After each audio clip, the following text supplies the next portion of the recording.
Good afternoon, everybody. This afternoon's proceedings are being live streamed, subject to a 15-minute delay. Those with mobile telephones may use them to report what they hear in the hearing room, but only after 15 minutes have elapsed since the event that they're reporting. They may not be used for recording or photography.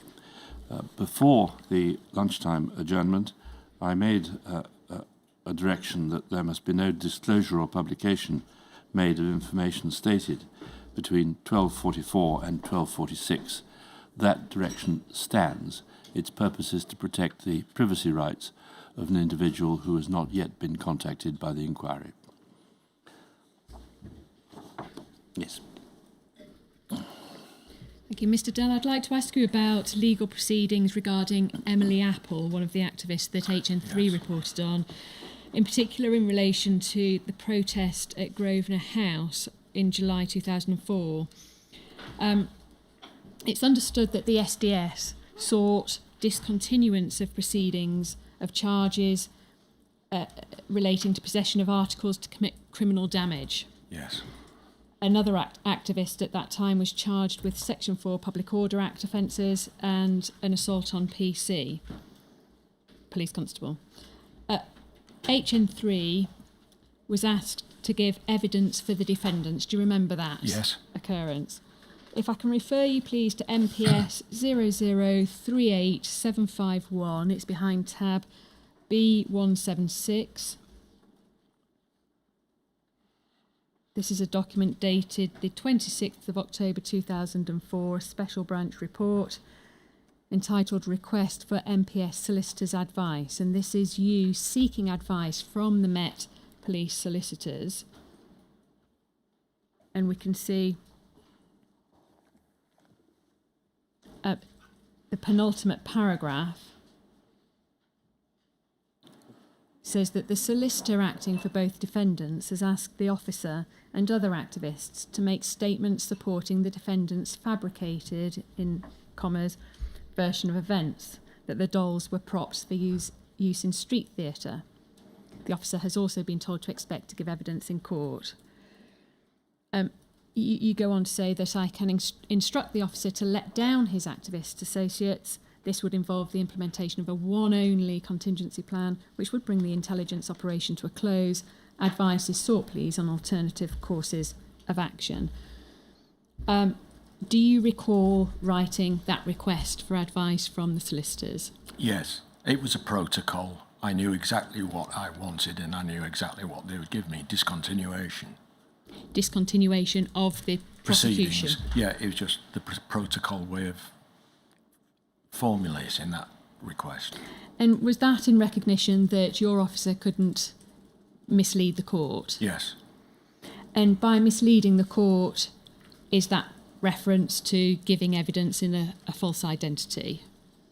Not just that, but being present at the time and being arrested. I think he was arrested with the activists. Okay. So that would be sufficient for me to request withdrawal. The notion that the defendants had asked for support, evidential support, in him giving an account that was fabricated. Yes.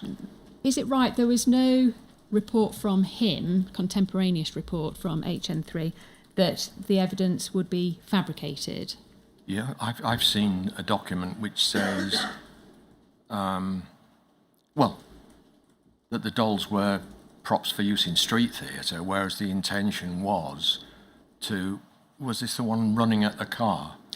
To throw the dolls at the car. It was Sharon, was it? Ariel Sharon's visit.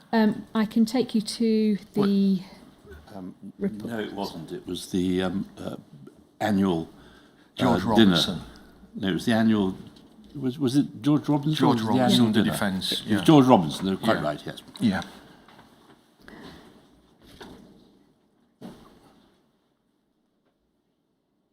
Just trying to find the reference of the report itself. Bear with me.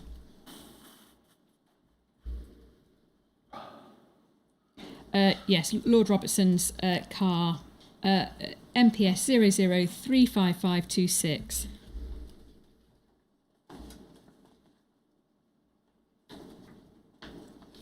So that report of the 13th of July 2004, gala dinner for the Farnborough Air Show at the Grosvenor House Hotel.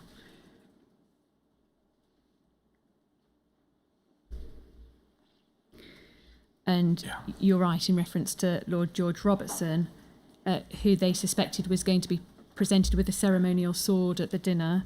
And the activists planned to make their own representation to Lord Robertson, which consisted of a doll possibly filled with fake blood to represent children killed during conflicts by the arms trade. And there may also be other dolls and legs and arms of dolls thrown onto the point where Lord Robertson's car would pull up. Yes. The source comment from HN3 is there's no hostile intent in throwing the dolls, but it may be the only way the activists can ensure Lord Robertson sees their protest if his security keeps them away from him. Yes. HN3's evidence to this inquiry was it may be that you saw that report and interpreted that as a fabricated defence, in that it was inconsistent to throw the dolls and that not be street theatre. Fine. But do you accept that the two can are not mutually exclusive, and that part of the theatre of that is throwing the dolls and the arms and legs, and that be representative of what's set out there, and it's a protest against the arms trade? And what was the charge? Was it a public order, or was it going to cause criminal damage? Or? I think it was to cause criminal damage in relation to Emily Apple. Well, that then is the essence of the issue then. He's being asked to give evidence in that context. And... But in terms of any, there being no hostile intent and no criminal damage caused... Well, that would be for the court to decide, wouldn't it? My issue was, again, ensuring that the court was not misled, which is why I put fabricated in parenthesis. That was not the issue. Putting it in parenthesis, fabricated, indicates that I'm aware of the LPP issue, and that evidence being fabricated means that legal privilege is waived between lawyer and client, and therefore I was not breaking any protocol there. Sorry, were you... When you said fabricated, did you mean that HN3 had been invited to provide a inaccurate account of his evidence? Yes, and the lawyer was asking Emily Apple to ask the activists to provide this alternative account in court. And I knew that the lawyer didn't have to be aware that he was engaging in a criminal activity for legal privilege to be waived, and that's why that's why it was in brackets. The fundamental issue remained: this officer can't give evidence, so I'm not seeking advice. I know what the outcome is. You've got to drop the charges. In terms of the fabricated evidence, though, because. I'd just like to clarify that point. HN3, we can have his... Well, I'll read out the relevant bit of the transcript of his evidence on the 26th of February of this year. Which I didn't have when I was Of course doing not. This. No. So this is not contemporaneous. This is his evidence to this inquiry. He was asked... HN3, on what basis, to the best of your understanding, why did Mike Dell write in paragraph 5 that the defendant's version of events, that the dolls were props for use in street theatre, why did he say it was fabricated? HN3 answers, I'm afraid I can't help you. My only thinking, you have seen my report that they were to be thrown. Perhaps he's disputing that street theatre and throwing them were incompatible. I can't comment for him. But his evidence essentially was that he wasn't being asked to give fabricated evidence to the court. He was just simply being asked to provide a defence witness statement in support of the defence. His evidence was that he wasn't sure what he was being asked. What matters is the contemporaneous documents and my contemporaneous action. Emily Apple and the core participants who were the subject of this report are very clear that they did not invite him to provide fabricated evidence. They invited him to give a defence witness statement in support of their defence, but a truthful defence witness statement. Do you accept that that can be entirely accurate within what's represented here in this report? They're presenting their defence. Sure, that is what a court's for, to weigh up the two cases.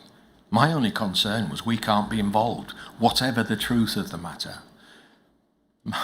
My intent was not to demonstrate that they were committing this offence of getting someone to provide fabricated evidence. It's my acknowledgement of the issue of LPP. Do you accept the issue was this case must be dropped because of his very presence, and that is the only issue of concern. And in terms of the invitation being made to provide fabricated evidence, do you accept that that may be just a mistaken interpretation on your part? Yes. MPS 0039592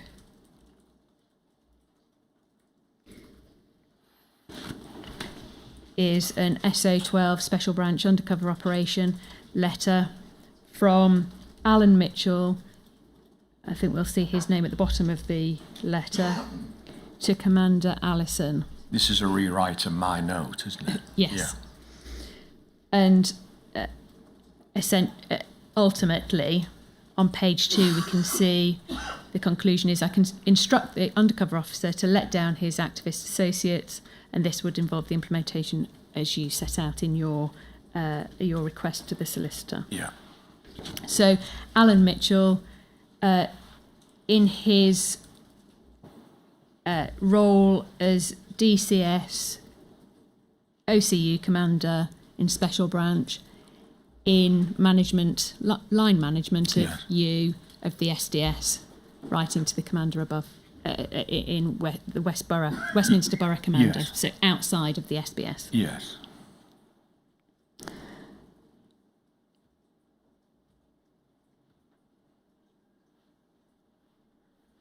We can see in that first paragraph on page 2 that DCI Dell has had an initial meeting with an inspector and a police sergeant of the Westminster Criminal Justice Unit to discuss the possibility of discontinuing both of these cases, and you take the action that you consider was right and was clarified by the letter to the solicitor. And they'd obviously told me to get your boss to write to our boss to square this up, yeah. And that resulted in the case being dropped. Yeah.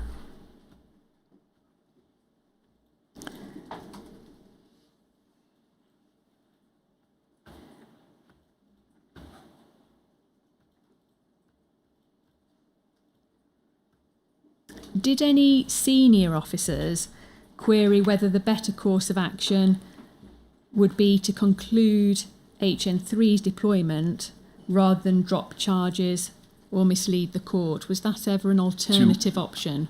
What was the verb there? To his deployment to? To drop the charges or to conclude HN3's deployment? No. And have him give evidence? No, that wouldn't happen. So is it fair to say there was really no discussion around the different options? You determined what the right course of action was, and that was then fed up the line and that was agreed across. but they wouldn't contemplate anything other.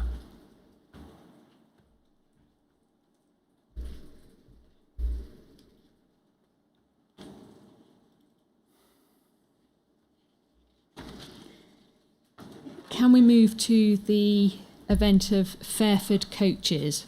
And this is RAF Fairford, where the coaches that were taking the activists were stopped and people were held within the coaches returned on the motorway and sent back to London, and that resulted in a significant claim against the Metropolitan Police, didn't it, in the case of Laporte against the Met. The date of that event was the 22nd of March 2003, so it's during the course of your tenure, and HN3 was on one of those coaches, is that right? I don't know. If it says so, yes. I don't know. In terms of any advice that you had given to HN3 in terms of becoming a participating informant, Yes. can you, I'll take you to MPS 0749 596, please, at page 79.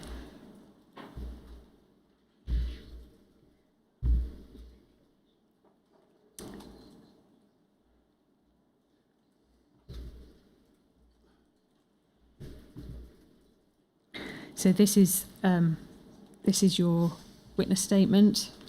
Right,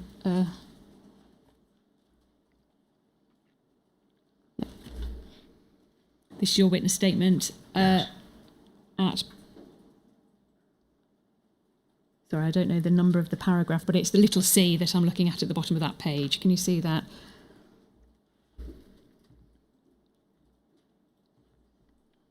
And if we can go over the page, please.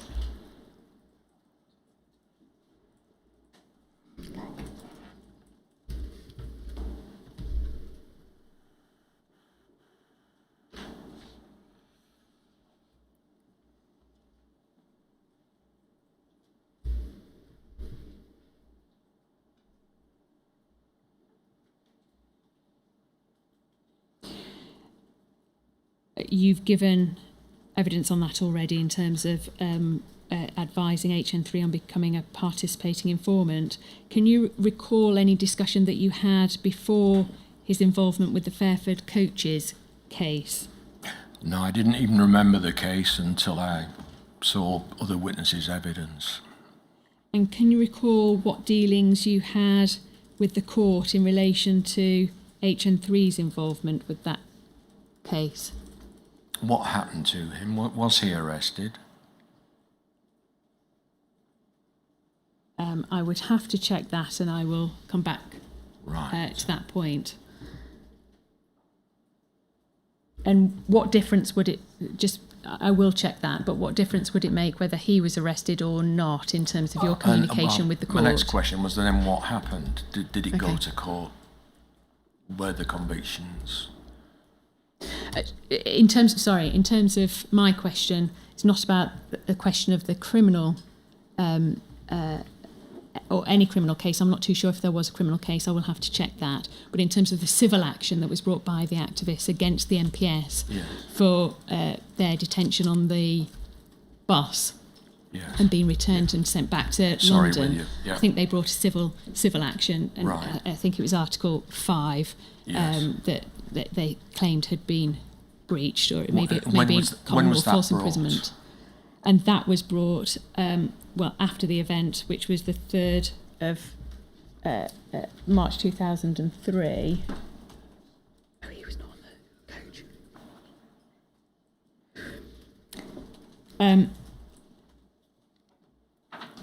Mr. Dell, I'll have to come back to that point because I think I have misled you actually in saying that HN3 was there on one of the coaches. I don't think he was. Right. Sir, I've clearly not got my facts right in relation to that case, so I will come back to that, but that will be a question that I'll ask you a little bit later about the civil action and communication in relation to that. The extent of HN3's involvement in computer-related criminality then. HN3, we understand, was involved in some low-level criminality relating to computers. Were you aware of any involvement of him being involved in hacking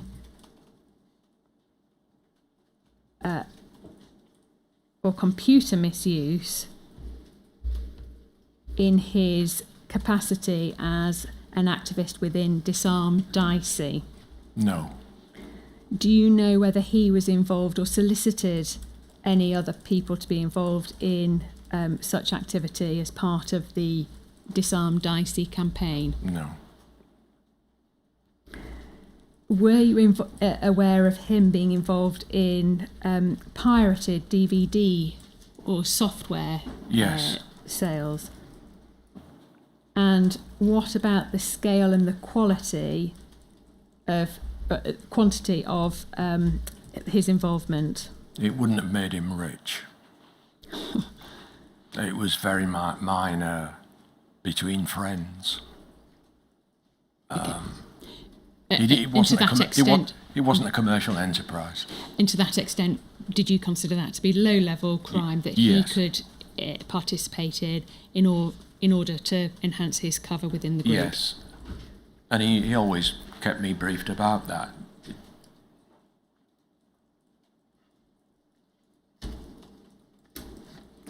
And in terms of seeking any authority for that, was that something that he would need to seek authority for, or was that just part of his deployment? I can't remember, because obviously I'd want to know what the level was, whether it would go for formal authorisation by the commander, or whether it fell within his original authorisation.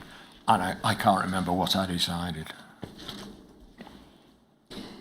Reporting on Emily Apple's pregnancy and the birth of her son, Yes. MPS 0031267, please, a report of the 5th of January 2004.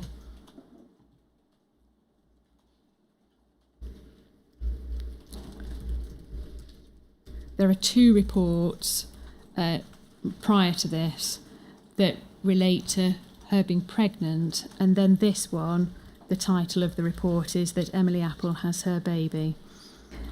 We can see that it's redacted out, but the date of birth and the child's name is included on this report, and we can see that the special branch references at the bottom of the page, note Emily Apple's reference number, and also list the child's name under her with the initials NT. Does that stand for no trace? No trace, yeah. Including the child's name on an intelligence report like this, would it risk a trace, a reference file being created in relation to the child? Yes, that's a mistake. I note at the top, I don't know if this has actually gone anywhere. There's no report number. The report number is from a central index at the yard. So whether it went anywhere, I don't know. But the answer's still the same to your question. It was incorrect. In terms of the level of detail here, we know that Emily Apple was an activist, and does this fall within your pattern of life sort of information that would be collated, or actually is this information that shouldn't be part of a report and really is beyond the limit of collateral intrusion? It is part of the pattern of life, and there's no suggestion that Emily Apple would fit into the circumstances I describe. But it was the SB practice, because let's say that Emily Apple were going to be arrested, then the advice could go out, well, you do realise, let's say for argument's sake, she's a single mother. She's a single mother with a young child. She has nursery care provision.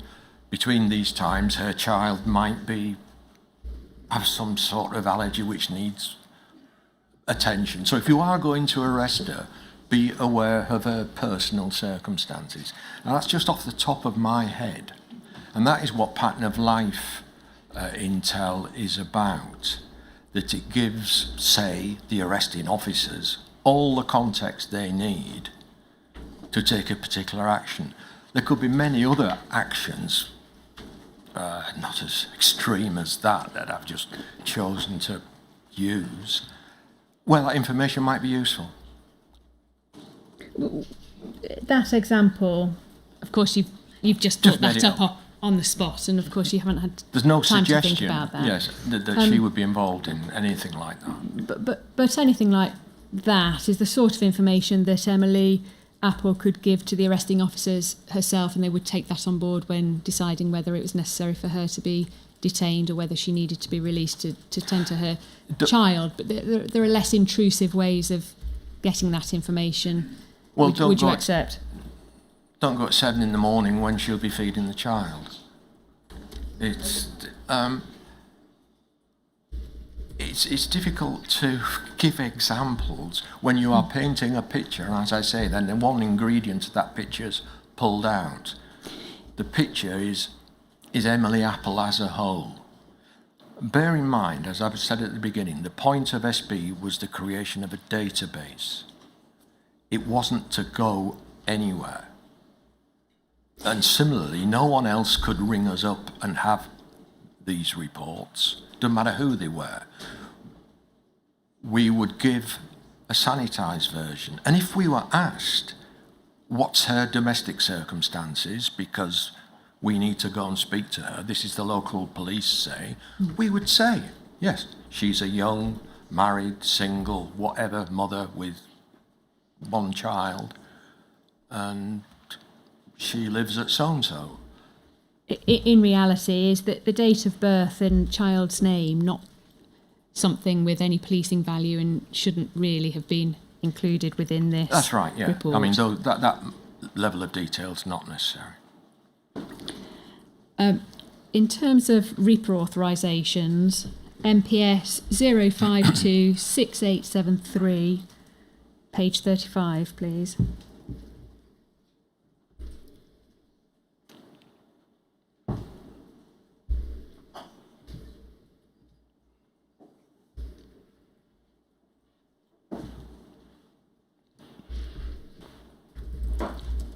We can see the last 3 lines of that entry on it. This is a normal REPA authorisation form, isn't it?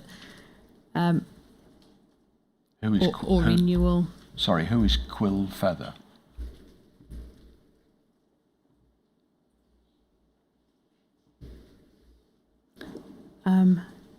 That's not. I don't know if that was an operational name for an HN3 attending Scotland for the G8. Again, we'll check that one before I come to it.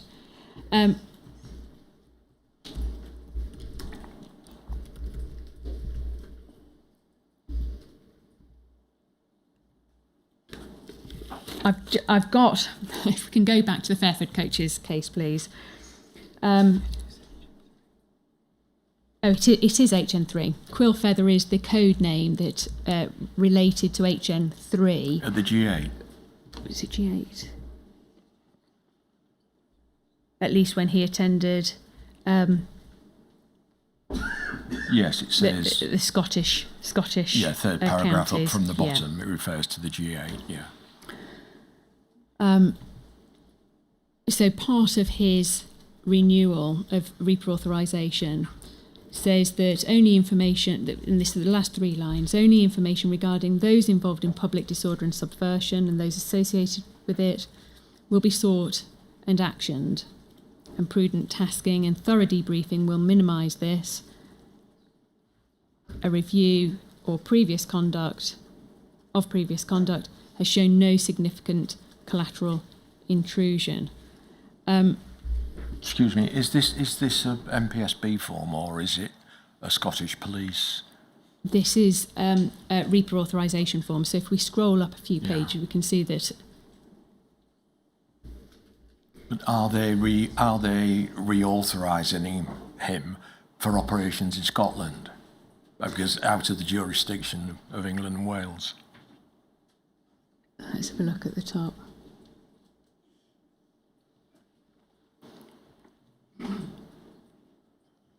If we go to the very, it'll be back a few pages because the top of a REPA authorisation form goes back to number 1. So this is the beginning of it.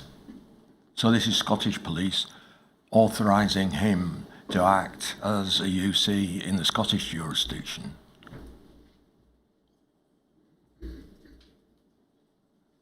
And there's his MPSB cover name, Red Herring, written in pen on it.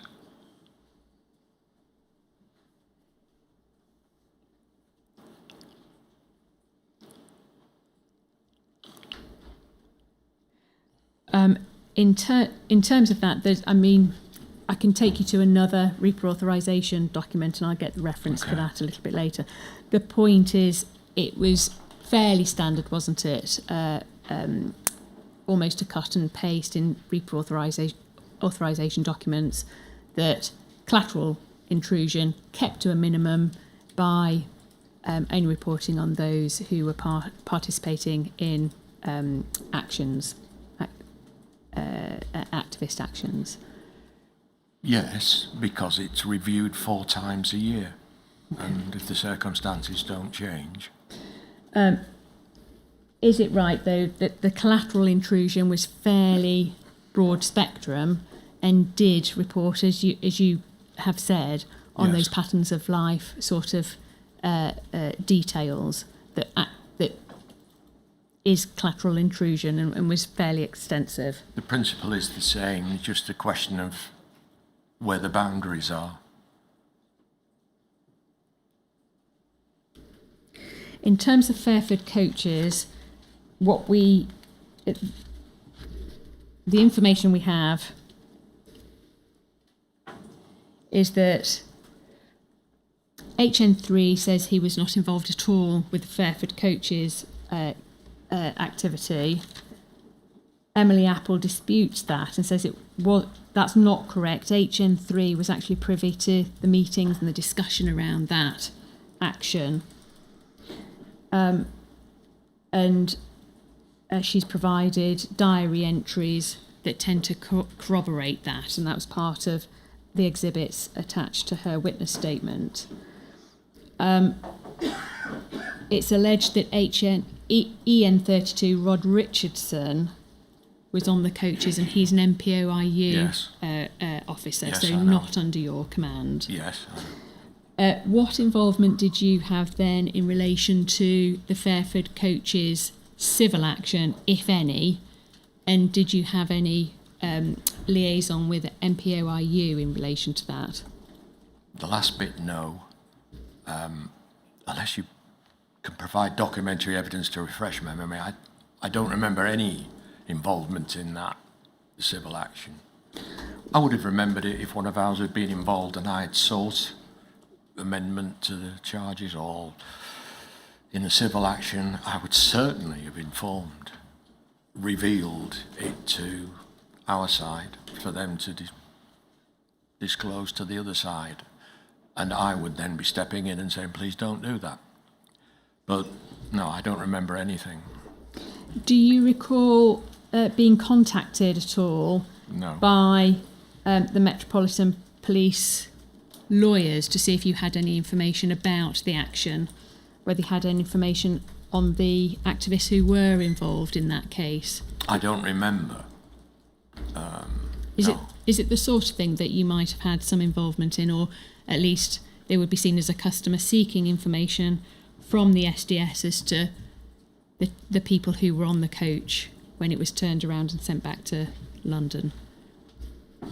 I can't guess what other people would ask of us, honestly. I can't say that. I'll be coming on to a case that Carlo Saraki had some involvement in, which was the Austin against the Met civil action when Lewis Austin brought a claim against the Met for detention in Trafalgar Square. Yeah. Had you had other requests like that for SDS intel on people who were bringing claims against the police? Yes, I see what you mean. No, that stands out for me. That does stand out for me as being unusual. And I remember not being sure about the propriety of it, but then I thought, I think I've referred to it in a supplementary statement, that I would seek advice from Met solicitors. But then I thought, well, why are you saying that? It's a lawyer who's asking you for this, and so presumably it's a correct action. So I wouldn't need advice on how I responded to it. Yet I did provide a statement saying that's the route I would go. But there'd be no need to. A lawyer's asking for it. Moving on to Carlo Seracchi then now. He was deployed from 2000 Yes. throughout the course of your tenure. Yes. Yeah. And in his evidence, at paragraph 75, I don't want to bring it up, but he says that the managers kept his deployment going despite a 2 to 3 year quiet period. How long period? A 2 to 3 year quiet period. Would that be your recollection? No. Was there any point at which you contemplated closing his operation down? No. We've heard evidence from you already in relation to his disclosure to you about a sexual relationship, and obviously the time shifted a little bit from when you made your witness Yes. statement to when you started giving your evidence yesterday. Yes. I'd like to ask you about that in the context of what Carlo Seracchi's evidence was to this inquiry. Yeah. If I can bring up, please, UCPI 40129, page 13, and this is a transcript of the evidence that Carlo gave on the 3rd of March 2026.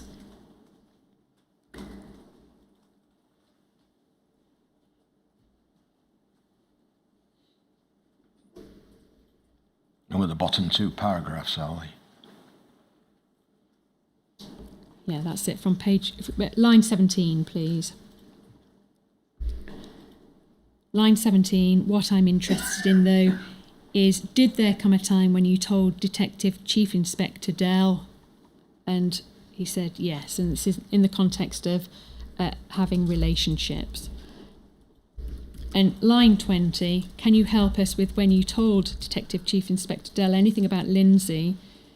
The answer, I think it would have been at the same time when we had the discussion about Miss McLean. Donna McLean, which was the relationship Yes. that he entered after Lindsay. And Yes. their relationship was from about September 2002 to November 2004. There's a discrepancy on the months between Right. Carlo's recollection and Donna McLean's recollection, but it's Right. 2002, 2004.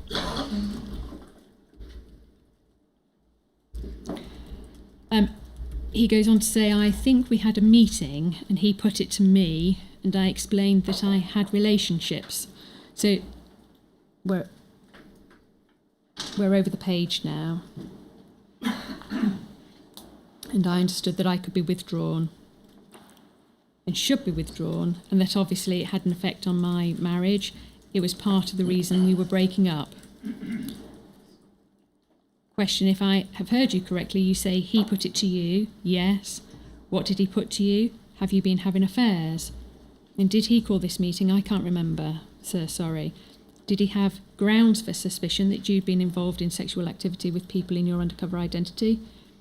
I'm sorry, sir, you would have to ask Detective Chief Inspector. Towards the bottom of that page, line 22, what exactly did you say to him about Lindsay? I can't remember exactly what I said. I recall saying to him, and I believe it was just myself and the Detective Chief Inspector in the meeting, that I had had a couple of affairs, that I had got things wrong, that this had had a big effect on my marriage, and things were beginning to fall apart now. Line 7, how inquisitive was Detective Chief Inspector Dell about what had happened? Answer, it's hard for me to say. I mean, he took everything on board and obviously said to me there would have to be discussions and a decision made. He definitely asked me if this was all over now, and I confirmed that it was.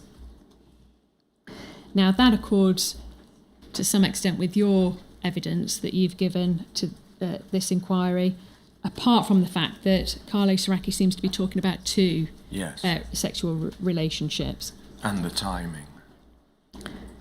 And the fact that I didn't ask him. Line 18, please.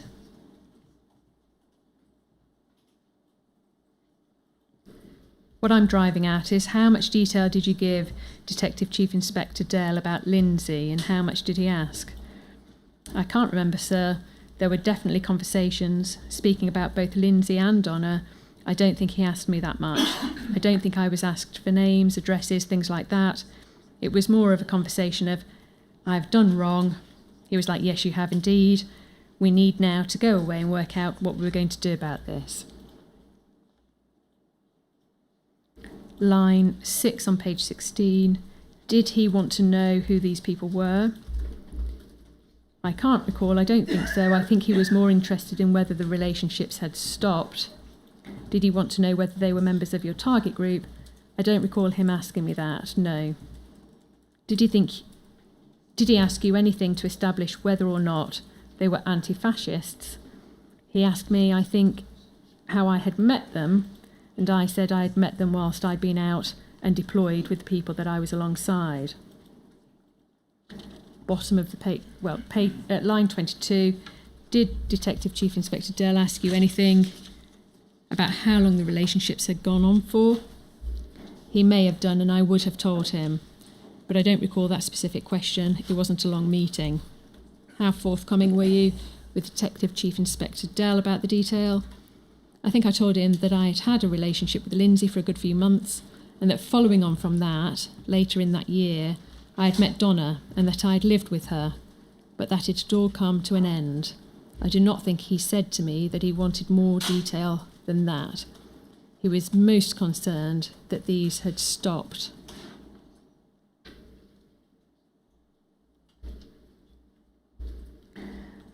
It goes on a little bit as to what your reaction was, and you were angry about that.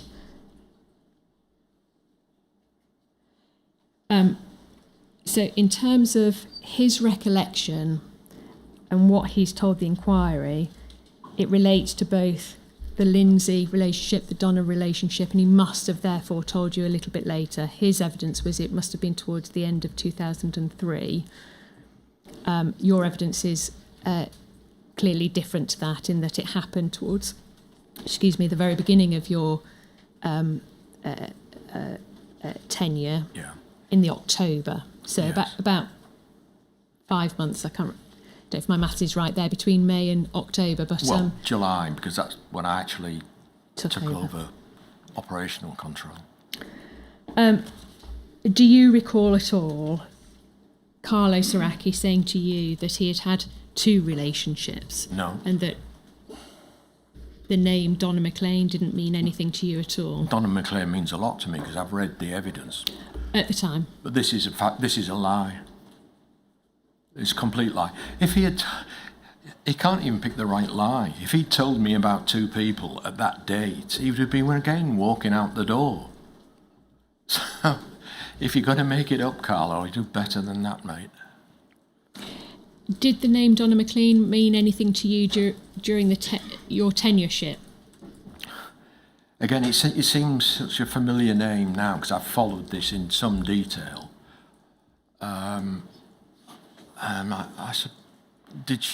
Did I know her as an activist? I don't know. I must have done. I'll come to the point at which he moves in with Donna and what your knowledge was around that in a moment, but can I go back to December 2001? So this is a month or 2 after you say he disclosed the information about Lindsay to you. Yes. And it's something that the chairman asked you about yesterday, the trip to Venice with Lindsay. We know that DS Beals was the cover officer for Carlo Saracchi. MPS 527780, please. At page 2. This is the authority to travel request from you to Commander Pearce Yes. An Behind- activist in the plural. and that's behind tab B96. 104, in his evidence to this inquiry on the 2nd of March, did not recall speaking to you about this trip, but would it be a normal course of action that if he was going to be going on the trip, it would be you that applies for the authority to travel? Yes, how would I know he was going? 104, when asked, could not recall whether he deceived his DS, presumably DS Beals, or told the truth to the DS, who then deceived you. No. Do you have any comment on the likelihood of what would have happened there? Not the likelihood, I know. That is a lie. In terms of whether he had told his DS the truth of the nature of that trip, which we understand was a romantic trip to Venice, Yes. with his then girlfriend Lindsay, if he had told the truth of that to his cover sergeant, would the cover sergeant have told you Yes. the nature of that trip? Oh, yeah, yes. And why are you so sure about that? Because I know Steve Beals extraordinarily well. Why the heck would Steve Beals want to cover up for Craggy 104?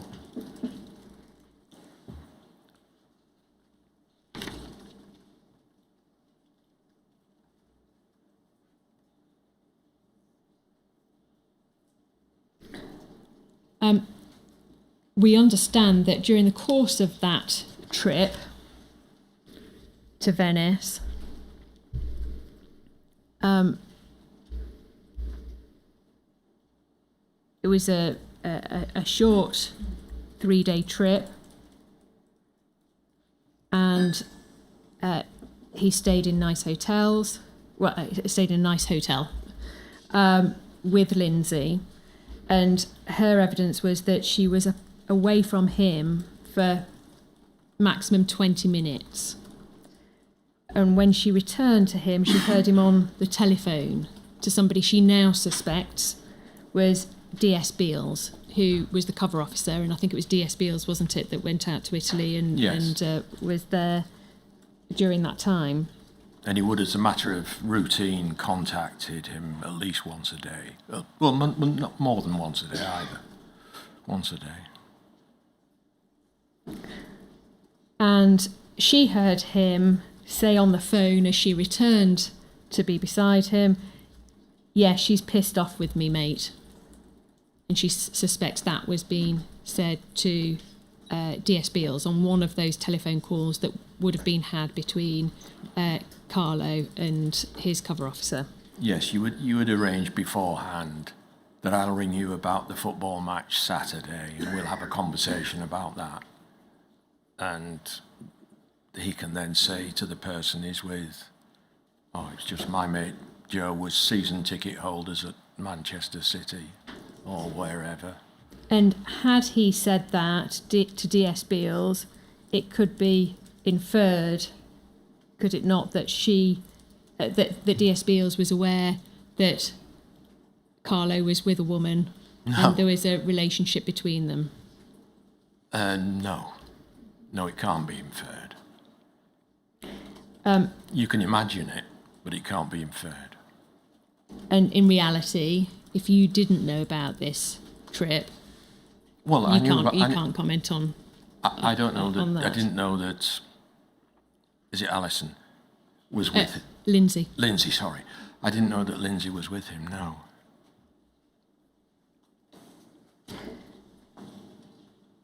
And nor would Steve Beals. Given that by this time you say you were aware that Carlo had been in a relationship, is it your evidence that he told you in October 2001 that relationship was over? Yes. And so when he went to Italy for a few days, were you did you take any steps at all to check that he wasn't with a woman that he'd been in a relationship with? No, I didn't. And just to remind ourselves of the chair's point yesterday, that date of October is my best guess. I know it was nearer there than it was 2003. Whether it was before the Venice trip, I do think it was, but I can't be sure. But it was certainly before Thompson left in March '02. Well, that's when he was off the unit anyway. So are you saying it could be that you hadn't been, this relationship hadn't been brought to your attention by the time of the Venice trip? It could be. I can't prove otherwise. That's the best I can do. Had it been, would you have taken more steps to determine who he was with and what he was doing on that trip?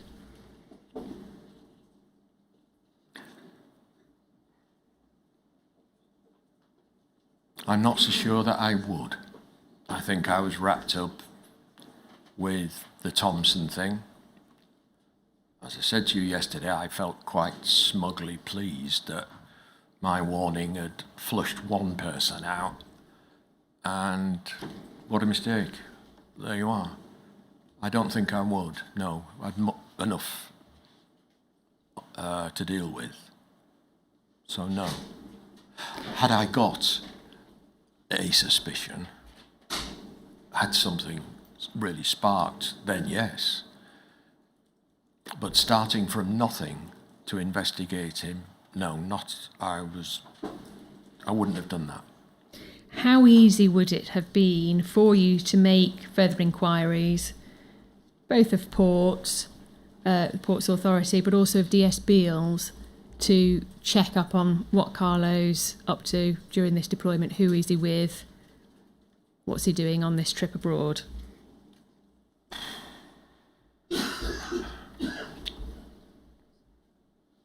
I could run such 24-hour intrusive inquiries on the entire field.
Mr. Dell, we understand that Carlo Soracchi moved in with Donna in her accommodation.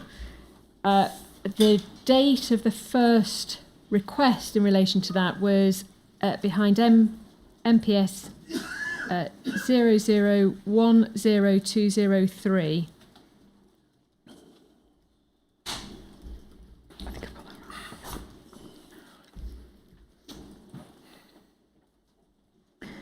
And this is where it appears that you speak with Carlo about the prospect of him moving in with a weary, as they called the target individuals.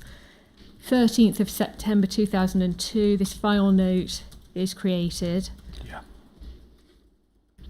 SB and MD, so that'll be Steve Beals and Mike Dell, reiterate their concerns about the effects on family life. And it was agreed that should such a move occur, it would be reviewed after no more than 6 months. In relation to who he was moving in with, it's redacted and Alfred is the cipher. Yes. It may be that you want to refer to your cipher list, or it may be that you recall who that is. But it was not Donna McLean, it was a man, one of the people that he knew through his deployment. Yeah, okay. Yeah. Do you recall this conversation happening? Yes. Given that this is September 2002, we can take it, can't we, that he's already disclosed the fact that he had a relationship, Yes. at least one. Yep. Did you have any really suspicion that he might be moving in with a woman? No. Did you have any concerns that moving in with a weary at all would have a serious impact on him, his personal life, his psychology, Yes. and the impact on his deployment in general? Yes. I think, yes, you did. We put the time limit on it of 6 months, yeah. Why was it allowed at all? There was obviously an operational necessity, and I can't remember what it was. It being a necessity, do you mean that there was no accommodation that could be found for him? No. Or operationally beneficial. I can't remember. But the whether background. it's a man or a woman, a member of the public, having an undercover officer being authorised to move into their home is a massive intrusion on their private life, isn't it? It is, but I might be able to justify that if I could remember what it was about, and I can't.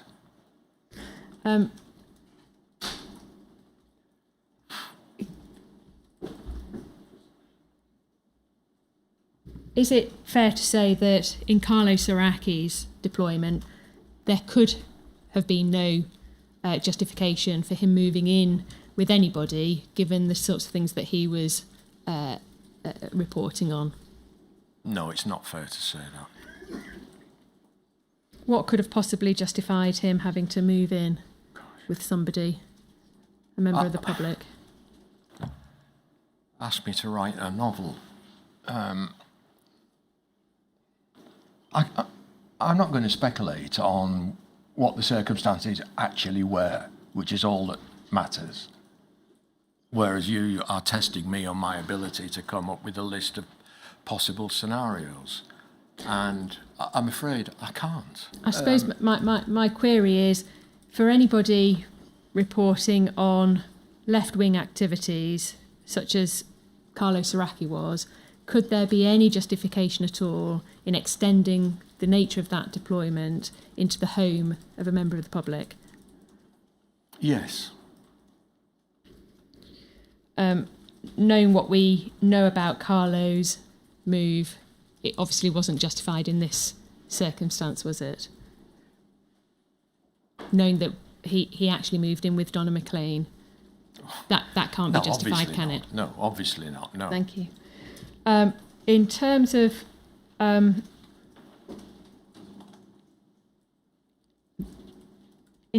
rent book, I don't know if you followed the evidence Yes. that arose out of Donna McLean's Yes. evidence. Yes. when the rent book was put to her, and it's behind MPS 0527068, page 2. And you'll recall that Donna's evidence in relation to that was, well, she'd never seen this document before, and it was never the case that there was a rent book in relation to her home address. And in fact, Yes. her evidence was that she had agreed a sublet from a housing association. Yes. So where did this rent book come from? Are you able to help us with that? 104 might be telling the truth, because, and you will get that more, I think, from 53, and, well, really the office manager, who I don't think is up here. It might have been to keep the books square for the auditors, given that in many cases rent books wouldn't be issued, but we are using public funds. And obviously you can't explain to the auditors how this money was spent and why. And so this might be a squaring of the books. I think the real issue, which you've surely come to, is the amount of the rent. Yes, and on page 6 to 7, we can see some of the entries. There seem to be initialed as receipts for payments. Yes.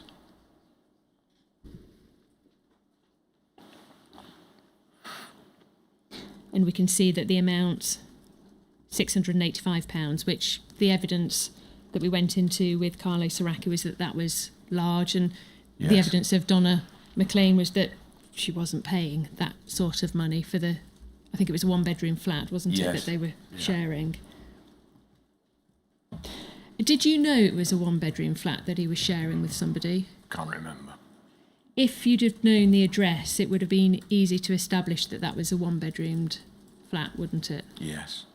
And was any inquiry made at all about the nature of the accommodation? Yes. No, because it wasn't Carlo's flat. No, but again, with no suspicion. We're reading the book from the backwards to the front here, aren't we? When you say you had no suspicion that, do you mean no suspicion that he was in a sexual relationship? Yeah. If it was a one-bedroom flat that he was sharing with somebody, would you have been aware that he was sharing the flat with somebody? I was aware of it because this is the same one he's moving in with, Yes. isn't it? Yeah. So to that extent, yes, I'd have been aware. And so what type of questions were you asking him as to who he was living with? Well, the answers are over the previous page, Alfred.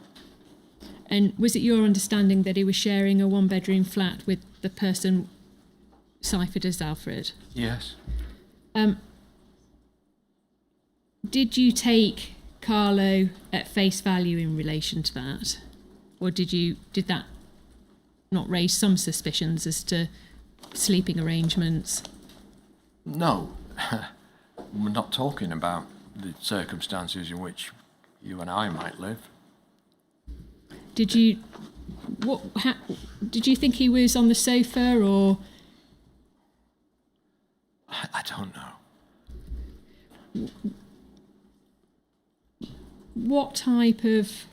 what were the conversations that you had with him about that accommodation?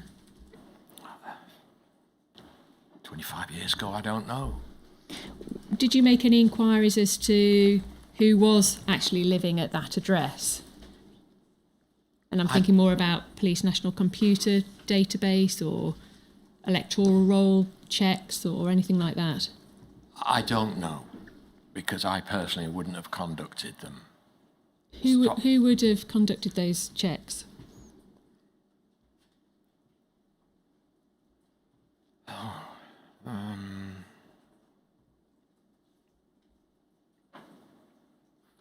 If I pick a name out, it's only because they work with me, so I'm not going to lumber the blame on to somebody else. If there's an omission here that we should have done it, then I'll take responsibility for it. It is, you've heard it before, it's 25 years ago, and it's a flat occupied by a UC against whom we have no suspicion. I really wish I had the answers, because I'm not frightened of giving you the truthful answer.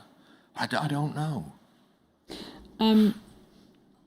When you say if there's an omission, then you would hold your hands up. Do you accept there was an omission to No, I do didn't say basic that. checks? I didn't say that. If the inquiry thinks there is an omission, then that rests with me, because everything rests with me.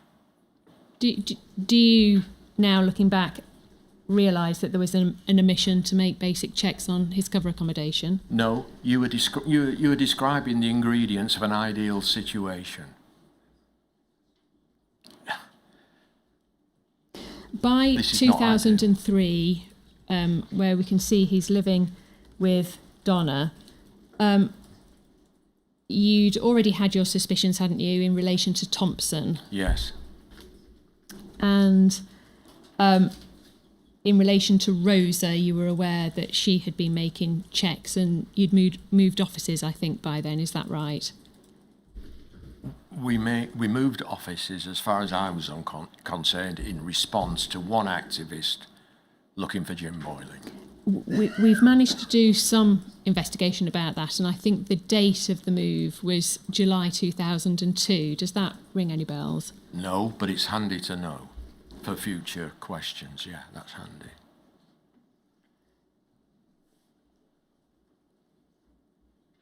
Given that Carlo had made disclosure to you by at least one relationship, were your suspicions not aroused at all? Did you think that we should be making further checks just to make sure this is not another relationship that he's got himself involved in? No. And why not? I had the choice of either doing it or not doing it, and I chose not to, for the reasons given, that we weren't working in an ideal environment, and that is not being complacent and excusing. It's just a fact. If I could plug them all into a laptop each Monday, which would decipher what they'd been up to the previous week, and when they were lying and when they weren't, yes, that would have been good, but I couldn't. Did you ask him whether he'd entered another sexual relationship? No. Why not simply ask him? Because he would have lied to me. But he'd been open with you before. What makes you think that he would have lied to you on this occasion? Back to the original framing of my answers yesterday. The easiest person of the triumvirate, if you like, was me to deceive. He just has to say no to me. His wife knows him better. It's a much harder job to deceive the same person every day. The woman he's associating with. She's possibly the second hardest to deceive.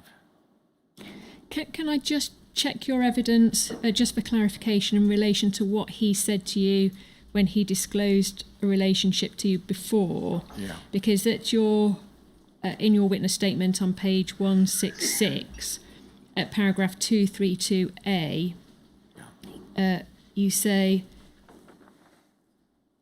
it's little b, I cannot recall the specific details of the conversation that we had about this, but the outcome was that I instructed him to end the relationship immediately, and that as long as he complied with that instruction, he would be allowed to remain on the unit.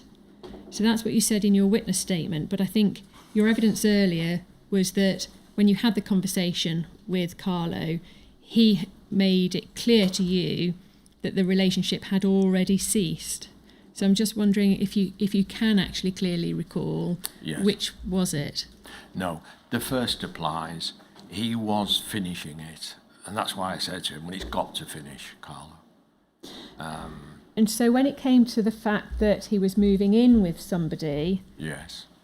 was there any suspicion in your mind then that he was potentially moving in with the woman that he was still in a relationship with and he hadn't actually stopped that relationship. No suspicion.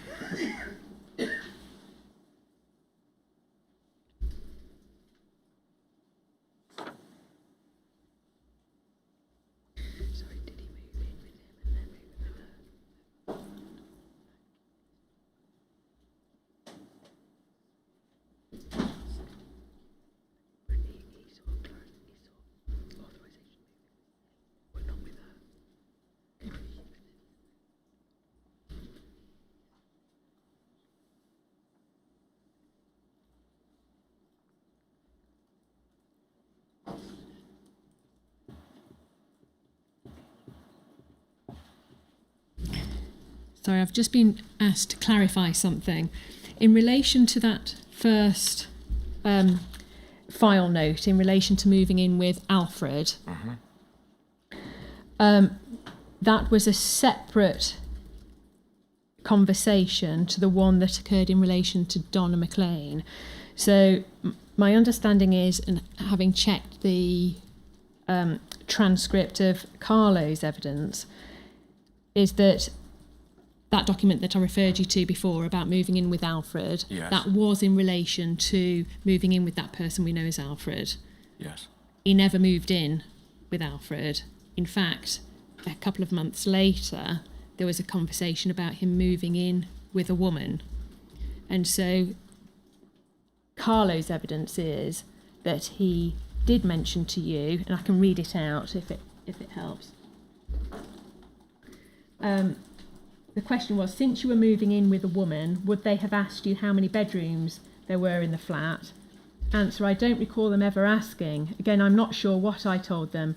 I think I did tell them that I was moving into a premises to share with a woman, but I don't think we ever talked about the relationship. And then, did they ask any questions about whether or not this person was an activist or a member of your target group? Answer, I don't think they asked me that.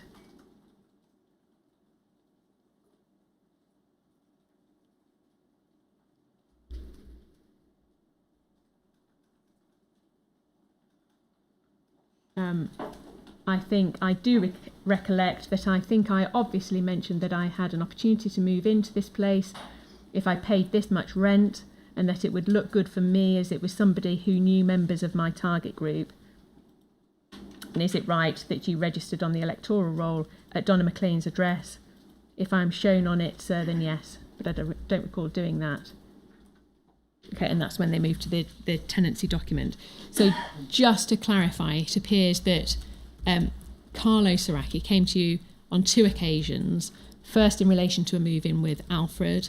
He didn't actually move in with that person, but then did move in with Donna McLean. Didn't give you the details of that, other than he thinks that he said to you that it was a woman. So does that accord with your recollection that there were 2 potential moves, the second of which is that he did move into... Can you bring up the corroborative documentation where we would have reported that fact and recorded it? In relation to his... that second move in into with his Donna. evidence where he says he told us he moved in with a woman. I mean, is there corroboratory evidence of that? We'll check that, and I will certainly because bring that up. Otherwise it's just Carlo's evidence, isn't it? And you don't have any independent recollection of that? No. But you do have a recollection of that first request, do you, in relation to Alfred? Or that's just been... Very, very vague, yeah. And but yes. That's been assisted by that documentation? Yes, indeed. So you have no recollection at all of him saying it was a woman that he moved in with? No, but I'm prepared to be proved wrong.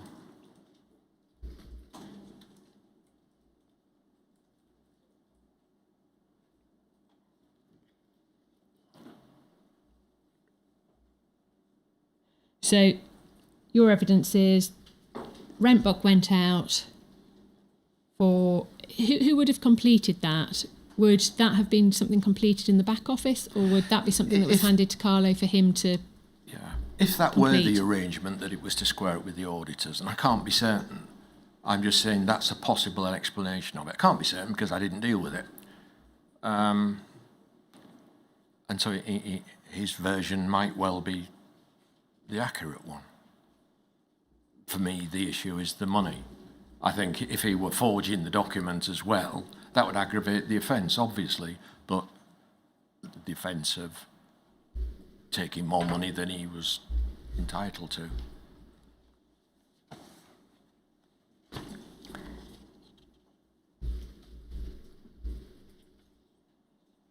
So, just to clarify, I think my question to you previously was about him ending the relationship immediately. That's your recollection now. To clarify your evidences, yes. You told him to end the relationship. Did you take any steps to ensure that he had ended that relationship? No. And again, why not? Gosh, I'm back to the earlier answers about I was smug. I'm admitting I was smug. I thought my warning had had an effect. And I was surprised because we weren't on to him. And yeah, there's my mistake. Do you recall at any point HN9 going to visit HN104's then wife? Again, I've read this, and I'm not sure that I do remember it, but I'm not questioning it, obviously. Is that the sort of thing that you would have asked one of your sergeants to do? That's something if he had any concerns about yes. the officer. If I'd had any concerns, but it's also something that HN9 would have done off his own initiative as well, and that's what I expected of them. And was that before or after the revelation to you about at least one relationship, that relationship that you say with Lindsay? I would imagine it's after, given that my warning was early and Carlo's disclosure was 4 days after my warning. So I would imagine, yes, it was after that particular event. And Carlo's account of HN9 attending the family home was that he asked his then wife intrusive questions about their family life. Was that instigated because there were concerns about that affair that you were aware of? I don't know, but it demonstrates you can't win, doesn't it? My point again, that you try to enhance the welfare provision, but the old rank structure as well. And by rank structure, I mean bosses against us steps in, and people think there's something, an ulterior motive for HN9. Why is he coming making all these inquiries? And you can't win. Given that the approach was that a spouse at home would provide an anchor for an officer, what sort of support would you have been able to give his ex-wife at that stage, given the knowledge that you had of that relationship with Lindsay? How did you see that playing out? At that stage, and if it was as described by Carlo, then I wouldn't have been able to give, I wouldn't have wished to give any support, because I possibly wreck their marriage if I said I'm here to support the fact that your husband's having an affair. Was there any consideration to terminating his operation at that stage? No. In an effort to potentially save that family relationship? No, and as I explained before, it was a unique circumstance. It was before my warning. He had come clean and volunteered it, and it wasn't an activist. Those circumstances didn't apply to anyone after the warning. Those distinctions wouldn't have been made. So it was a unique circumstance. Carlo's evidence, the transcript of the 3rd of March 2026, was that on page 9, lines 1 to 2, was that by the autumn he was asked, by the autumn of 2002, was your marriage deteriorating? And he said, oh, definitely. We also know that in June 2002, his mother had died. Yes. And do you recall providing any support to him at that point? Yes, having face-to-face discussions with him. So this would have been shortly after the relationship with Lindsay had ceased and a few months before his relationship with Donna started. Yes. So we can see that around the time that he was having a relationship with Lindsay, and you say you had that conversation with him in the autumn of 2001. Yes. He was in the relationship with Lindsay, which finished in the spring of 2002. In June 2002, his mother died. Yes. And we can see then the relationship with Donna started in the autumn of 2002. Right. Was there any sense by that summer of 2002 that 104 should not really be continuing in this particularly stressful and intrusive role as an undercover officer, given what you knew about him at the time? What I knew about him at the time was that his mother had died. The two relationships either side of that, I didn't know that. Well, the first one you knew about, didn't you? Yes, I knew about, but I didn't know it continued. Right. It continued into 2002. Then you get the death of his mother. Then you get the new relationship. Yes, a pretty stressful thing, which he brought upon himself. What I had was his mother had died. My mother had died fairly recently around that time. But, I didn't expect special treatment for that. But you weren't deployed into an operation that required you to change your identity. There's a very different requirement, isn't there?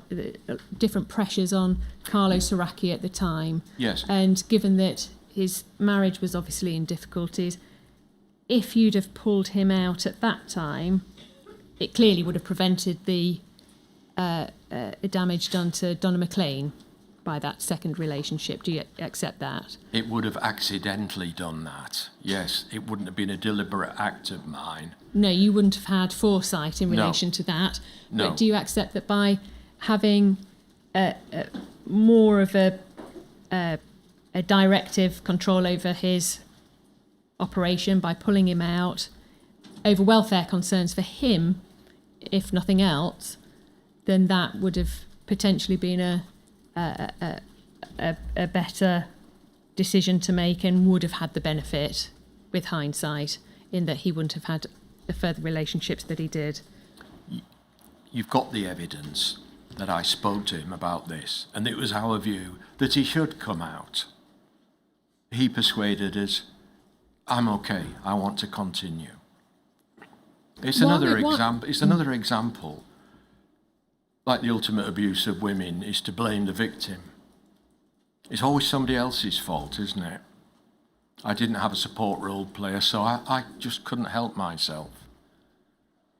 If you wanted him out of the operation at that stage... I didn't want him out. I put it to him that it might be in his best interest that he come out.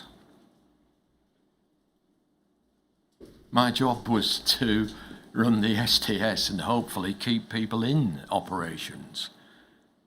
But I think I do have a pretty good record of dealing with people on welfare issues like that very same one. And there was another one with a closed officer where I proposed the same course of action in relation to a bit of danger he had been in.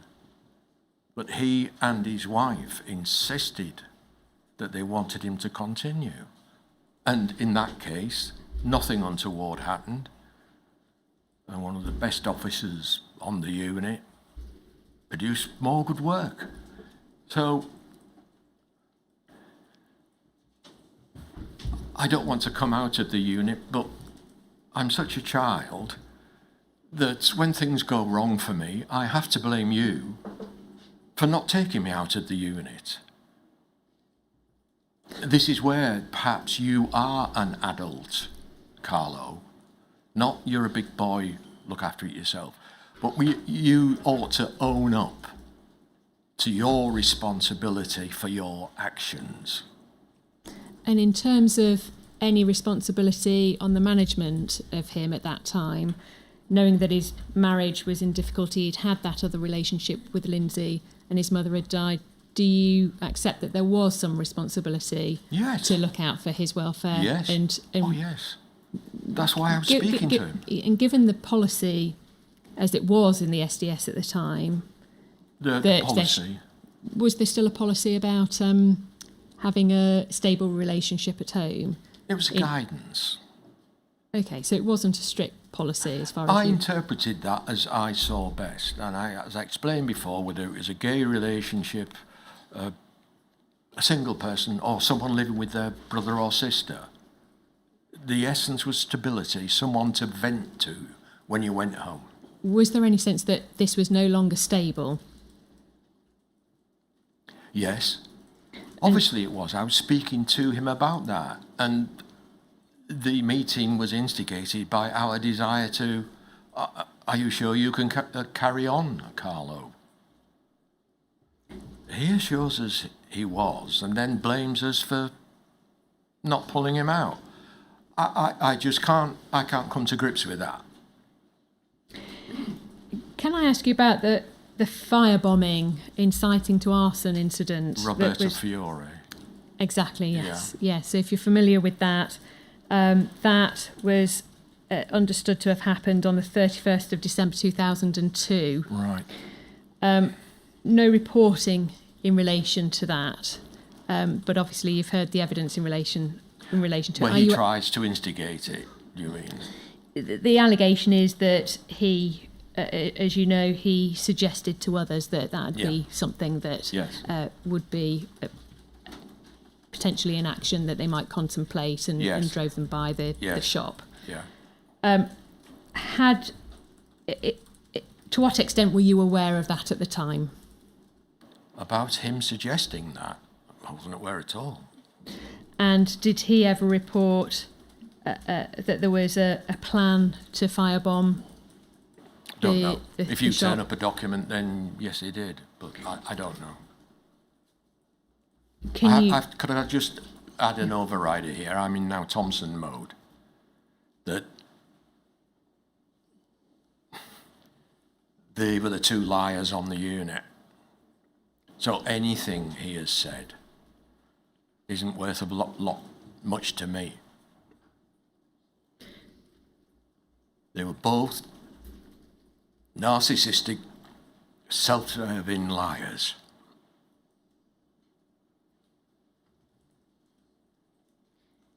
Can I take it that you have heard his evidence in relation to that? I did what? Sorry. Can I take it you've heard his evidence in relation to the Robert Fiore incident? And can I take it that you've heard any of the other core participants' evidence in relation to that as well? I think I have, yes. Dan Gilman was one of the people that spoke about that. Yeah. Are you able to assist the inquiry at all with any further information in relation to that incident? No. In relation to the Austin against the Metropolitan Police Service civil claim, again, have you heard evidence in relation to that as to what is suggested happened? Obviously, that's evidence in relation to 104 providing intel or intelligence to the Metropolitan Police Council. John Beggs, John Beggs, KC, who was in charge of the defence for that civil claim. We understand from the documentation we've recovered in relation to that the clandestine meeting between John Beggs at the time and 104, Carlo Saracchi, was on the 17th of January 2005.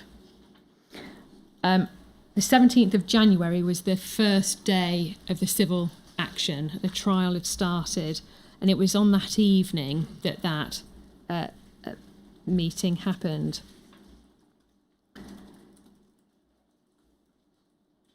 Can you recall, prior to the 17th of January 2005, being contacted by Special Branch in order to speak to 104 for him to provide intelligence at such a meeting? No, I've seen the documentation, but I can't actually remember it. And I was aware of John Beggs's reputation that long ago. I dare say if I'd gone along and met him, I would have remembered it. I might well have done, and I've forgotten that. But John Beggs, to me, is in the Michael Mansfield tier of people, of well-known lawyers. And it just shows how my memory's going if I can't remember meeting one of them. MPS 0749817 is the telephone attendance note written by the lawyer for the MPS. It's dated the 17th of January 2005, timed at 5:50 p.m, and we can see that the telephone call with John Beggs was for him to tell the lawyer that he was to attend a certain location between 4:30 and 6:30 to meet the SB informant. He's been there since 5:15. No one yet showed up. Gave him Privacy's mobile number. We know that mobile number is actually Alan Mitchell's mobile number. Right. Does that make sense? Do you recall Alan Mitchell having anything to do with the request for that meeting to happen? I don't doubt the meeting occurred, but I just don't remember it. Just to flag that, MPS 0749960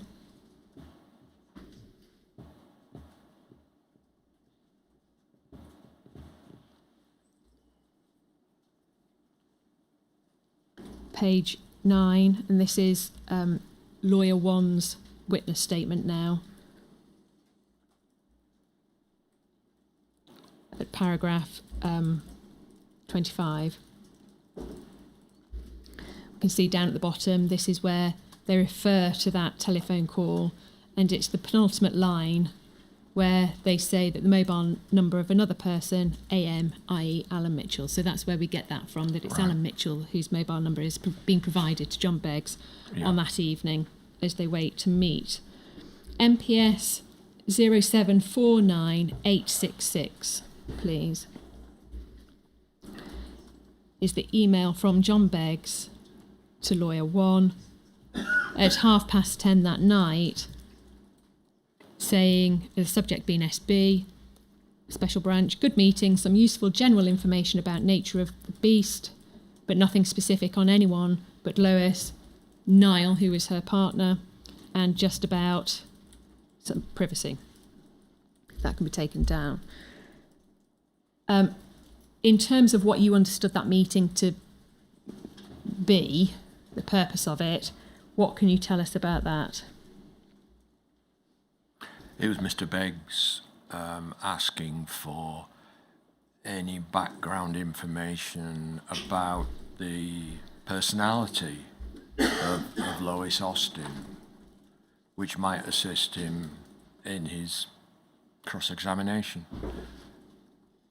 I must admit, when that brought to my attention during this inquiry, I was surprised that that could be done, but apparently, as you know as lawyers, it can be done. I was surprised. It doesn't affect the fact the meeting took place.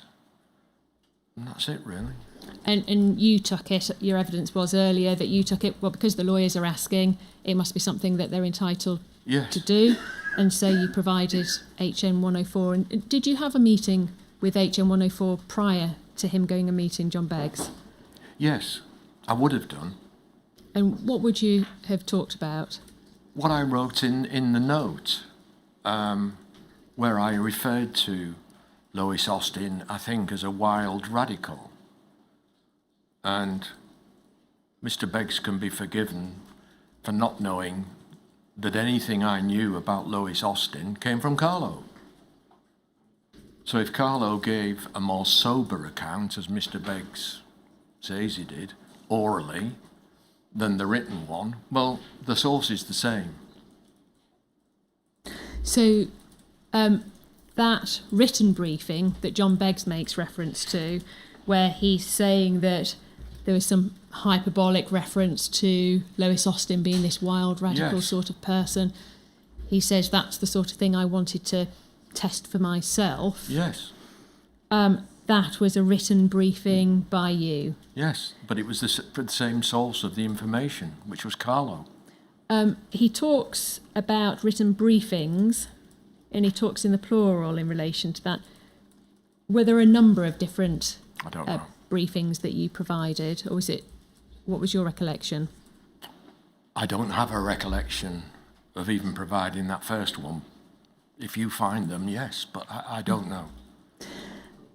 And the source of it, you say it was 104. Yes. Was that through the oral meeting that you had with 104, or was it based on the reporting that he'd been putting in?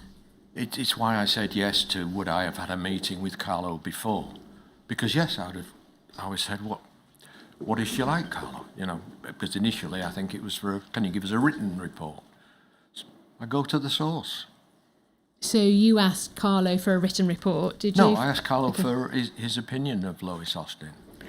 In terms of Carlo's interaction with Lois Austin, we understand that was pretty limited. Yes. And he was there in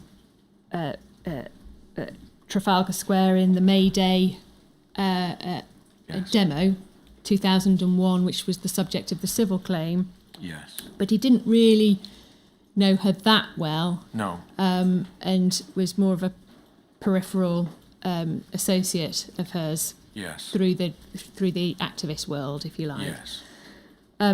Much more reporting was done on Lois Austin through earlier UCOs, including Peter Francis, and I think HN38, in relation to the anti-Nazi demonstrations and protests,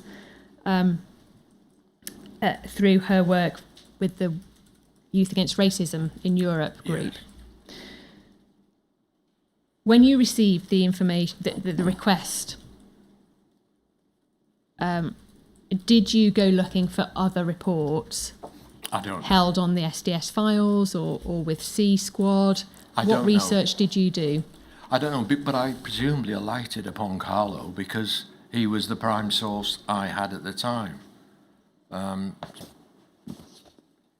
So I get an oral briefing from Carlo and I write the note, and then they want to see Carlo himself to test that, not realising it'd come from him in the first place.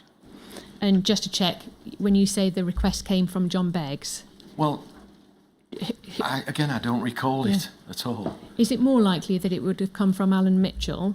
I don't know. Okay. I can't think John Beggs wouldn't send a note to me. No, that's what I'm asking. What was the route of... I'm nobody. He would send it to the organisation and it would get put through to Alan Mitchell and downwards. So you think, although you don't have a very clear recollection, No. the likelihood is that it would have been Alan Mitchell that contacted you? Yes, the likelihood. Okay. And is that because he was direct line manager at the time? Yeah. And in terms of your meeting with 104, would you also have discussed the actual event itself, the May Day 2001 I would have event? obviously said, what's the background, Carlo? But again, I'm only surmising what I would have done, what is obvious I would have done.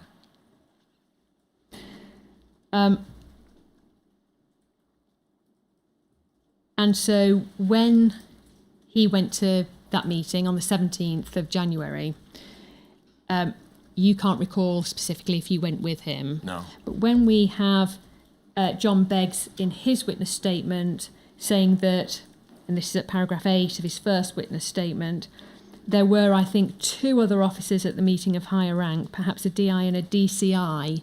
Do you think that's likely to be you? Could well be. And the DI, is that likely to have been HN53? Most likely.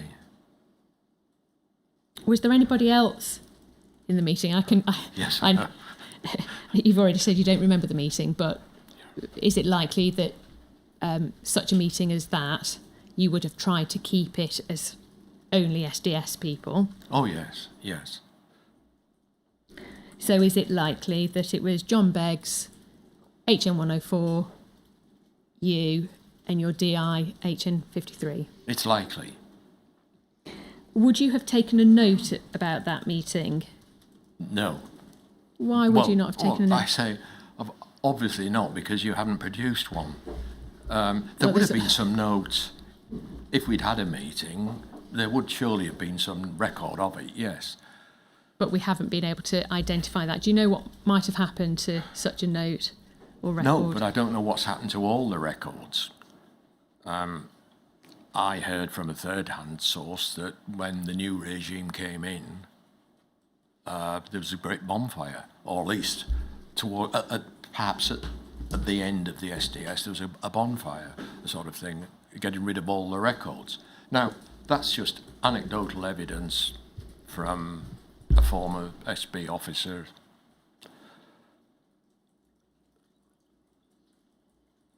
I don't know what the strength of it is. Which SB officer would that have been? He's not an SDS officer. He's never had no connections with it.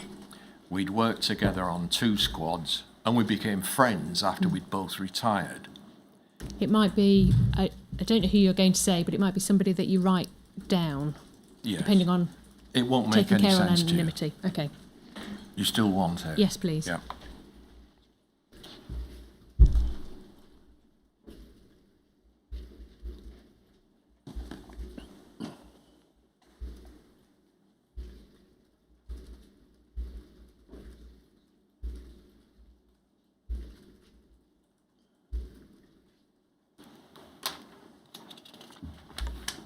Thank you.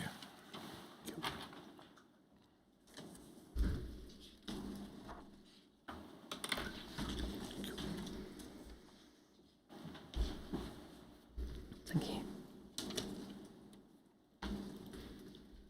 Do you want to say it?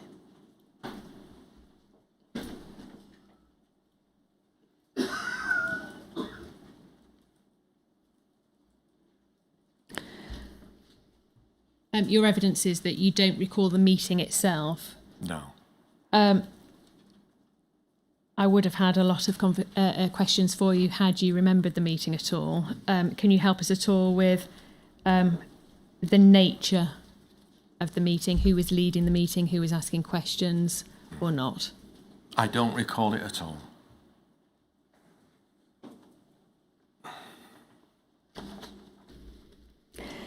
Do you remember having any further dealings with the MPS legal team post your meeting with John Beggs? No.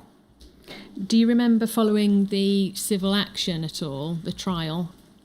It was in the High Court and it went up to... Yes, I remember the decision and reading the report, but I didn't take any interest in the proceedings. And did you have any further interest in Lois Austin and her activities? Only by normal reporting. And whether there was any reporting on Lois Austin, well, the records would have to tell us.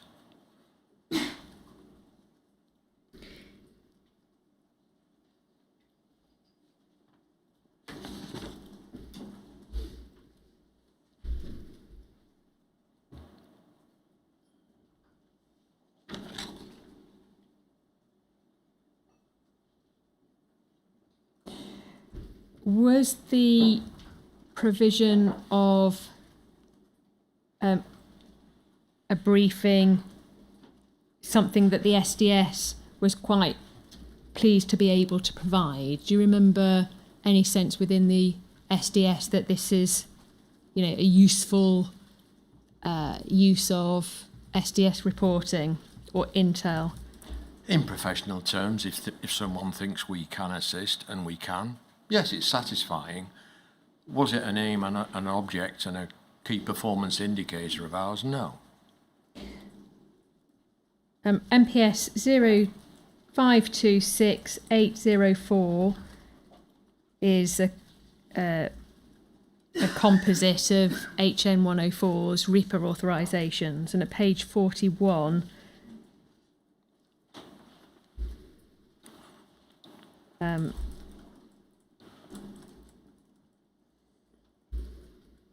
there is reference. Can you see the penultimate paragraph? The penultimate bullet point. Craggy Island provide a personal background briefing to MPS Defence Counsel in the May Day 2001 civil action by members of the Socialist Party. Can you recall that being something that was something to put in the REPA authorisation to show that he's of value? Yes. His authorisation needs to be renewed. Yes. It's one of the examples of the type of activity that he's engaged in. Yes, it's evidence of what he has done rather than what we say he might do. You say there's reference to the Socialist Party. Can you remember giving any briefings in your written note to John Beggs? You talked about Lois Austin and you describe her as a wild radical. Do you remember describing the Socialist Party at all? Is it in that document? We don't have the briefings that you've sorry. provided. I have seen my document where I describe Lois Austin as a wild radical. That's where I've got it from a document, which was referred to in earlier evidence, probably of 104. Yeah, we have John Beggs who describes the written briefings, but I don't think we've got the written briefings themselves. Maybe it was that then, that I'm confused, yeah. We can check that, but it's at least my understanding that we don't have those written briefings that John Beggs is talking about in his witness statement. That's maybe where I've got it from then, yeah.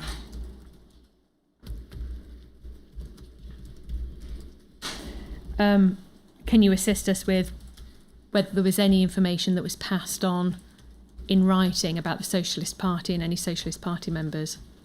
No, I can't assist, I don't know.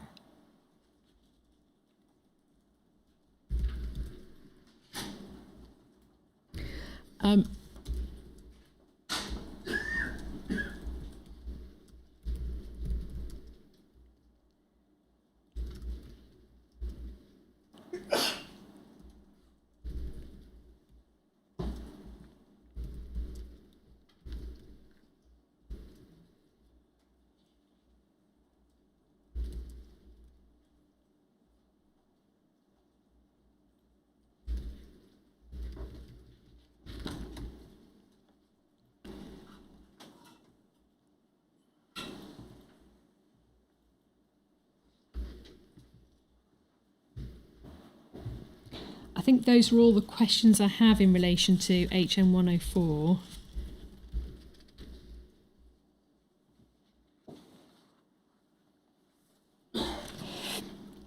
So I'll move on to HN 118, Simon Wellings. Yeah. He was deployed throughout your tenure, deployed, well, at the very start, August 2001. Yeah. In terms of political policing, yesterday we touched on the intention to mount a destructive operation post-compromise. No, it wasn't an intention to mount it.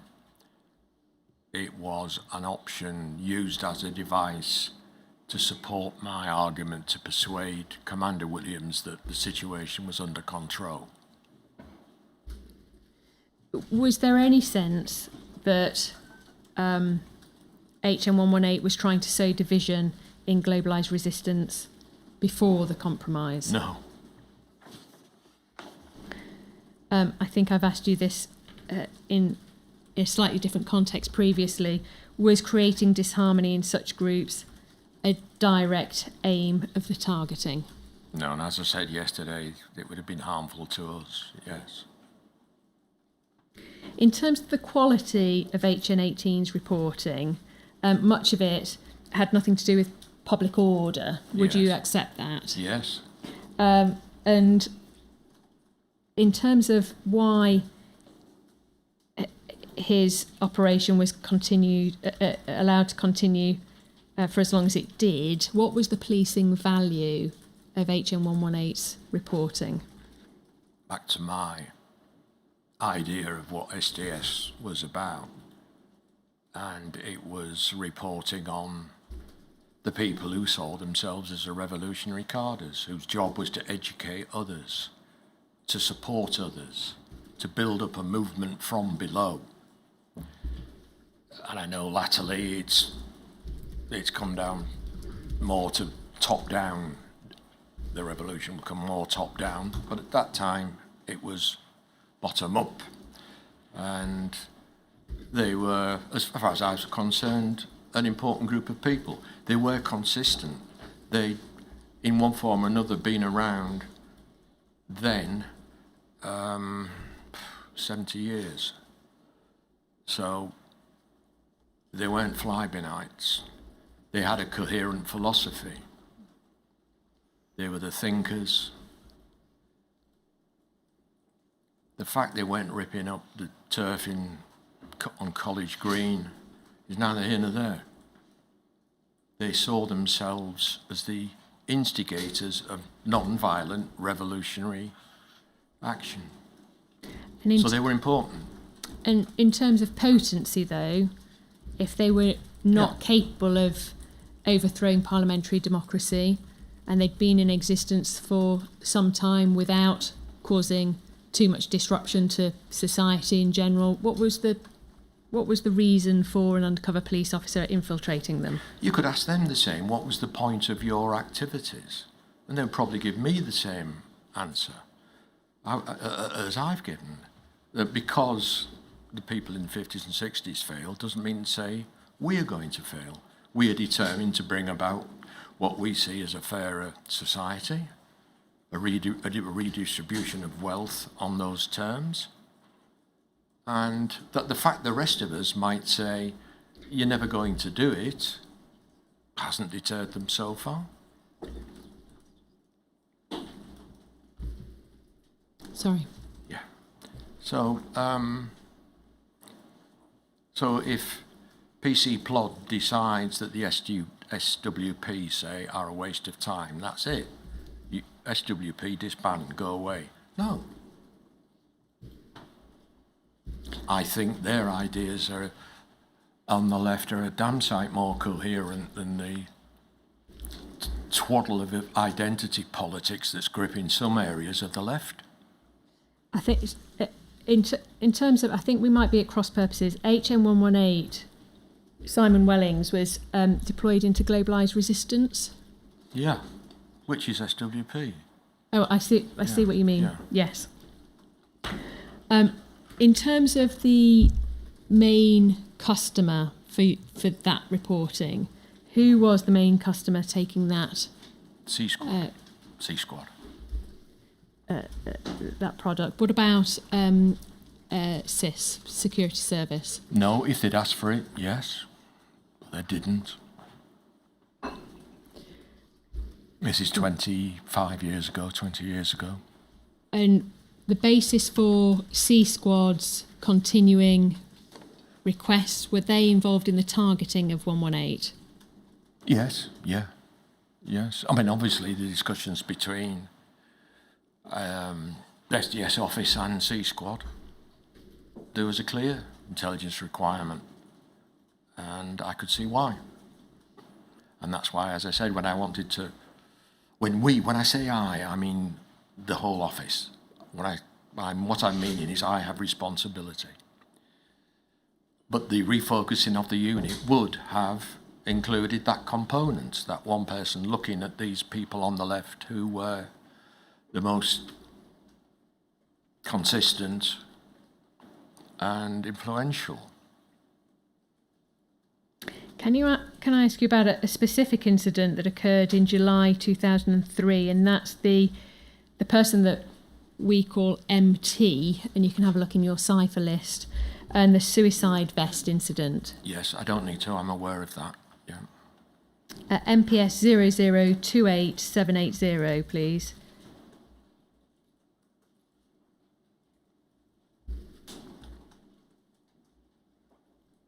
we understand from HN118's evidence to this inquiry on the 16th of March 2026 at page 104, he suggests that somebody in the office typed this up with HN118 on the other end of the phone.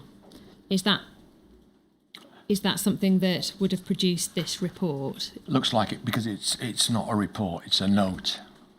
So one of your DSs would have typed this up? It's as if Simon had done it himself as a rough note and put it in, but over the phone. And then what happens to something like this? Would that then be sanatised and put into To C Squad. C Squad? Yeah.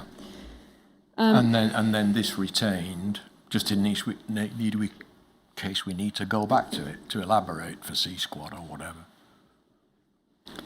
So this relates to the intelligence that, third paragraph down, it's now emerged that second paragraph please. MT, one of the members of Globalised Resistance, recently hatched a plan with the intention of embarrassing the protection effort surrounding Ariel Sharon on his recent visit to London. Yeah. MT planned to dress as a Palestinian martyr bomber and get close enough to Sharon to be photographed by the media. The evidence around that is probably shot at the same time. Yes. What is your evidence in relation to that? Are you able to help us with how that report was received in the SDS when that first came in? Oh, I can't remember. But it would obviously have been yes, got to pay attention to this because the circumstances you described. The person himself would have been shot. Had it gone to plan? What sort of contact was then made with HN118 in relation to this supposed plot? Well, we would have spoken to him about it, yes. Do you remember having any personal involvement with it? Did this immediately come up to you as something to be flagged? It would have done. I don't remember it. I do remember the incident, but I don't remember what meetings I had. But yes, it's self-evident that it's an important thing to resolve, whether it's true or a load of rubbish.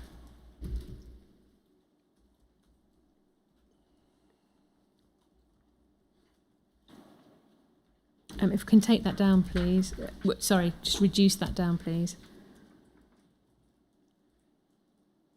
We can see that it's suggested that at paragraph 4, that the suggestion is he was partially inspired by the alternative comedian that breached security at Prince William's 21st birthday at Windsor Castle. Yeah. Did you seek any sort of clarification as to the context in which this arose? Was this around a pub table? Was it people having a laugh, or was it a serious plot to carry out this stunt? Yes, I mean, Simon would not need to be told, come on then, come in as soon as you can, we've got to talk this through and see what the strength of it is. Yes.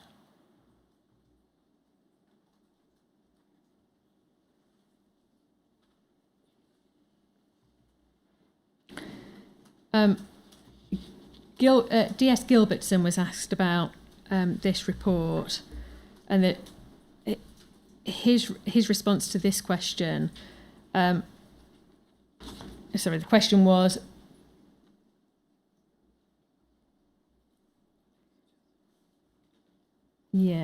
HN118 says about the bit about the leaping over the control barrier and approaching Sharon before whipping the coat open. He describes that as, I think there's a little poetic license for whoever typed this up. So he's been asked about that reference. Sorry, which reference? Sorry, I've got part of a transcript in front of me.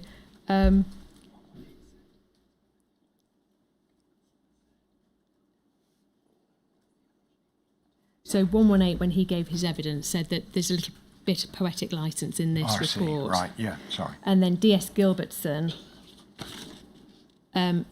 says that if that's what he says, then fair enough. But that was the impression I got at the time, that that was going to be the plan. So Yes. the report came in. D.S. Gilbertson took that very seriously. Yes. He didn't take it as a report that's coming in about a stunt. Yes. With no serious harm intended, but he took it as a serious And rightly so. Yes. plan that was going to take place, and so wrote it up as such.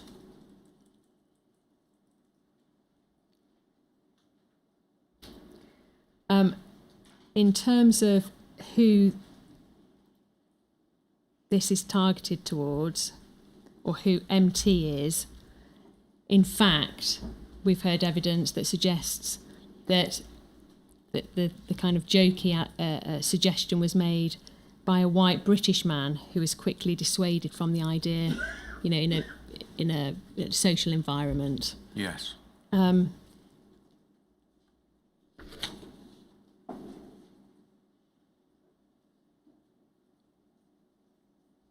Sorry, bear with me one moment. Yeah.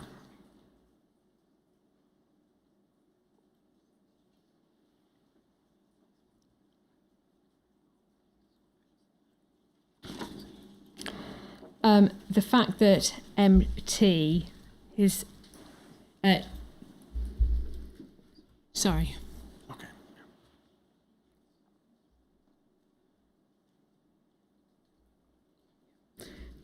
MT, the report as to his ethnic background is that he's an Arab. He's reported it, that's how he is described in reporting. Right. I don't think that was correct. I think he was of a different national background. Right. But was there a sense within the SDS at the time that because of his supposed race, that this was going to be a more serious plot to disrupt Ariel Sharon's visit, particularly the link between his supposed race and the fact that it was a suicide bomber? No. Is there a racial element to this and a racist element to this? No. That factor is in there so that A Squad know who to shoot. Because we passed that on our A Squad as a protection. And you describe the person.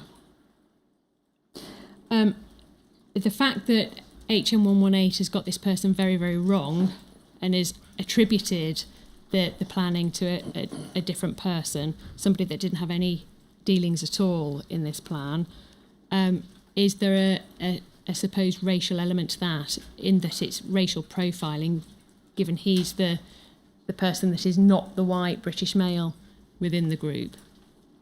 Well, the premise is incorrect. You've stated that 118 was wrong because you have conflicting evidence. Who knows who was right? A racial element, no. It's a serious business. You describe a person so A Squad know who the target is. I can see how the information was put into a report once it comes over the SDS back office desk. Yes. My question more is concerned with HN118's reporting. How is it that he's got this reporting so wrong and is reporting then something to the SDS back office that will then go to C Squad, I think you said? Yes. And potentially have policing repercussions further down the line, and he's attributing this to somebody who is described in the report as an Arab man. Well, again, you have simply got conflicting evidence. It seems to be that if evidence comes from an activist, it is de facto true. It might be true, it might be false, it might be mistaken, just as his evidence might be. But then to build on that premise and say, well, the only explanation of being wrong is racism, of course. Utter nonsense.